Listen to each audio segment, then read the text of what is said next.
Witch trials are a stain on our history, and things that happened back then were super creepy. We've got misogyny, new laws, symptoms, and more. At the time, the rules stated that all witches are women, but not every woman is a witch. Don't worry, we'll touch more on the misogyny later. What gave witches away were body marks, such as scars, moles. Witch hunters often had their suspects stripped and publicly examined for any signs of an unsightly blemish that witches were said to receive upon making their pact with Satan. This devil's mark could supposedly change shape and color, and was believed to be numb and insensitive to pain. It was false. If witch hunters struggled to find obvious evidence of witches' marks on a suspect's body, then they could resort to the ghastly practice of pricking as a means of sussing it out. Prosecutors would also search for the witch's teat, which was an extra little body part allegedly used to suckle the witch's helper animals. In both cases, it was very easy for even the most minor physical imperfections to be labeled as the work of the devil himself. In the midst of witch hunts, desperate villagers would sometimes burn or cut off any offending marks on their bodies, only to have their wounds labeled as proof of a rendezvous with the devil. Damned if you do, damned if you don't. Examiners used specially designed tools to repeatedly imprint and prick at the accused person's flesh until they discovered something that produced the desired results. In England and Scotland, the practice was eventually performed by well-paid professionals, many of whom were actually con men who used dull needle points to identify fake witches' marks. So if you feel like your job isn't real, remember, this was a job in history. Along with pricking, any unfortunate victim would also be subjected to scratching by their supposed victims. This test was based on the notion that possessed people found relief by scratching the person responsible with their fingernails until they drew fluid. So if their symptoms improved after clawing at the accused's skin, it's guilt. Bad weather isn't the only reason why the witch hype began. European witch trials started at a similar time as Protestant stuff. So the Catholic and Protestant churches fought for new followers, and the best way to get people's attention is to start spreading sensational and fake news. That concept's nothing new.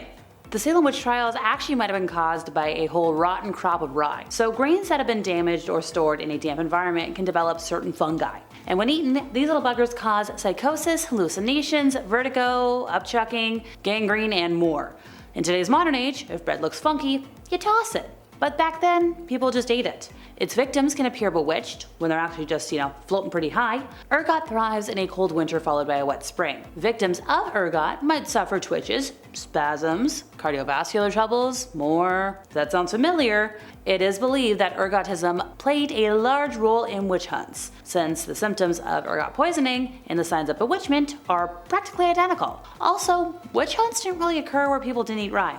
Just saying. Some incredibly mean people devoted their time to making a science out of witchcraft. Heinrich Kramer wrote a whole book on why witches should be all exterminated and how to do so. A man of God literally planned out a witch mass killing. And if you think that's twisted, just wait. Enter a very famous book called Malleus Maleficarum, or The Hammer of Witches, written very possibly, but inconclusively, by folks named Jacob Springer and Heinrich Kramer. The official description that I found for this book was that it was written to assist witch hunters in the gruesome task of diagnosing and punishing so-called witches, who as women were vulnerable and therefore easy prey for the devil. A quote translated directly from the manuscript itself sums that attitude up pretty well. What else is a woman but a foe to friendship? They are evil, lecherous, vain, and lustful. All witchcraft comes from carnal lust, which is, in woman, insatiable. During this era, the church, and by consequence most lay people, spread stories of witches worshipping in large nighttime revelries where various social ills were performed, including pre- or extramarital coitus,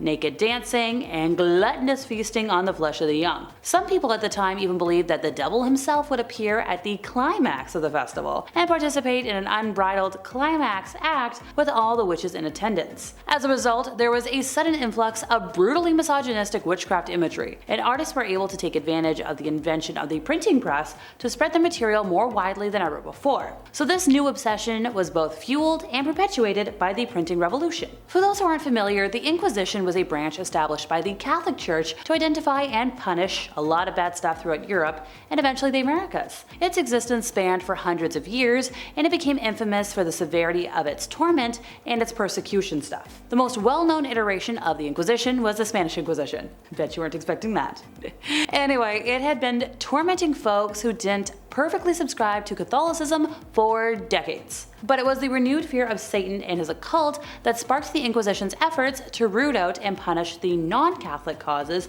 of mass death, which, in this case, includes witches. When an accused witch appeared in front of the Court of Oyer and Terminer during the Salem Witch Trials in particular, the law assumed they were guilty. That's pretty much how all the trials worked at the time, because it was brutal. They were presided over by William Stoughton, the colony's lieutenant governor, and the court consisted of 7 judges. Anyone accused of witchcraft was forced to represent themselves in court. Nobody was allowed legal counsel, and for the most part, the judges took accusations to be self-evident. Very rarely could anyone convince judges that the accusations were false, especially when spectral evidence was interpreted to the most damning. All the accusers had to do was writhe and yell in court, and they'd pretty much always secure a guilty verdict. Those who confessed in court were usually spared the death sentence. The Puritan take on this was that God would punish them when they died, but that they had repented for their sins on earth. However, anyone who defended themselves ended up being martyred by their own senses of fairness and justice. Unsurprisingly, even those who viewed the witch trials as monstrous stayed silent for the duration, for the fear they'd be targeted as well, which perpetuated this entire cycle of harm, torment, and silence. Today, the presumption of innocence, or the idea that an individual accused of a crime is innocent until proven guilty, is one of the fundamental rights underlying the US criminal justice system. So around the time that witch hunts and trials began winding down in Europe, a few important things were happening in the New World colonies. As the backdrop for the colony's attitude towards witchcraft, in 1604, a law called the Witchcraft Act was drafted and served as the primary English law for witchcraft, deeming it a felony. A witch convicted of a minor offense could be imprisoned for a year. If you were found guilty twice, that's the end of it for you. Then in 1641, a legal treatise called the Body of Liberties was written that said, in line with the book of Exodus, anyone found to be a witch, that's the end of your life. There was also a temporary suspension of the Massachusetts Bay Colony Charter after some political and religious tension between the colony and England. A new governor and a new charter from England arrived in 1692, but the General Court didn't have enough time to create any laws, so the legal system in the colonies was flux that whole time. Socially speaking, there had also been a recent influx of refugees from King William's War with the French colonists. There had been a recent smallpox chaos, also the constant perceived threat of attack from the indigenous population,